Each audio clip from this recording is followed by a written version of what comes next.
ఈ జూలై నెల 10వ తేదీన ఎన్కౌంటర్కి జరగడం జరిగింది. ఆదిపట్ల కైలాసం వచ్చాం. వాళ్ళు టీచర్స్గా పనిచేస్తూ అక్కడ ఉన్నటువంటి ఆదివాసీ హక్కుల కోసం, ఆదివాసీల బ్రతుకుల కోసం మార్పు చెందాలి. మేము విద్యార్థి ఉద్యమాలు ఎంతైతే ప్రాధాన్యత ఇస్తున్నామో ఆదివాసీ పట్ల, ఆదివాసీ బ్రతుకుల పట్ల ఎంతో కొంత భావితరానికి మెరుగుపరిచే అవకాశాలు కల్పించాలనేది అది కేవలం కమ్యూనిస్ట్ పార్టీ వల్లే జరుగుతుందనేది 1960లో ఆయన కమ్యూనిస్ట్ పార్టీ సభ్యత్వాలు తీసుకున్నటువంటి ఒక సత్యం. అలాగా రాష్ట్ర కమిటీ నుండి కేంద్ర కమిటీ స్థాయి వరకు ఆయన ప్రయాణం కొనసాగింది. శ్రీకాకుళోద్యమంలో ప్రధాన భూమిగా, గిరిజనోద్యమంలో ప్రధాన భూమిగా చేశారు.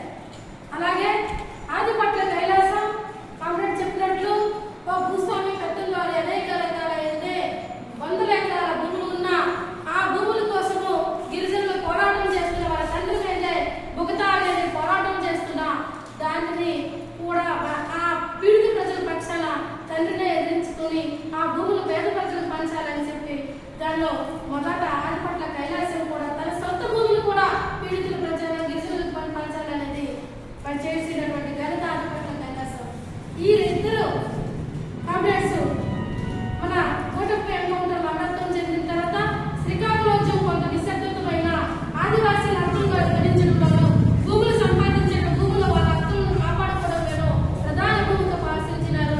అలాగే ఇప్పుడు ఉన్నటువంటి నేటి తరం ఆదివాసీ హక్కుల కోసం పోరాటాల్లో సిపిఎంలో పిఓడబ్ల్యూ కూడా దాని పోరాటాల్లో ముందుకు పుడుతుంది.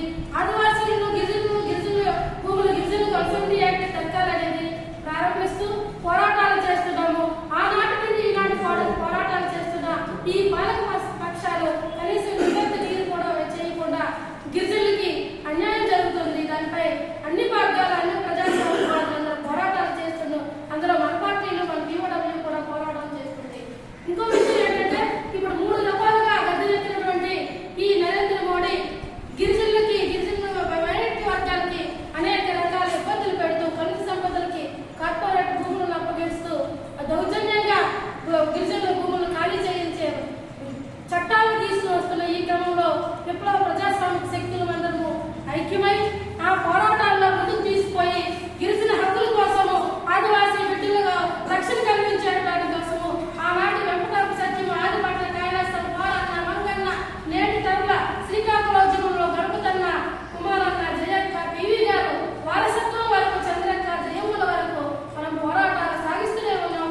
ఆ వారసత్వాల్లో ముందుకు పోవాలనేది ఆనాటి ఇచ్చినటువంటి అమరులకు వెంకటరపు సత్యంకి, ఆదిపట్ల కైలాసం నిజమైన ఇవ్వాలని ఈ 50 ఏళ్ల కాలంలో గిరిజన హక్కులను కాపాడుకుని ఎంతో కొంత చేస్తున్నటువంటి ఆ పోరాటాల్లో భాగంగా రోడ్లు కొంత పోరాటం అభివృద్ధి జరుగుతున్నా ఇంకా అభివృద్ధి జరగాల్సింది, హక్కులు కాపాడుకోవాల్సింది భూమి భుక్తి విముక్తి పోరాటాల్లో ఆనాటి అభివృద్ధి త్యాగాలతో మనం ముందుకు పోవాలని చెప్పేసి మనం భావిస్తూ ఆ వారసత్వాన్ని ముందుకు తీసుకోవాల్సిన భాగంలోనే ఈ రోజు అమరవీరులకు నివాళులు అర్పిస్తాను.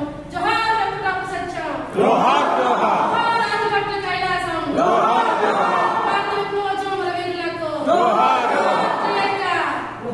జోహార్ చంద్రన్న, జోహార్ కుమారన్న.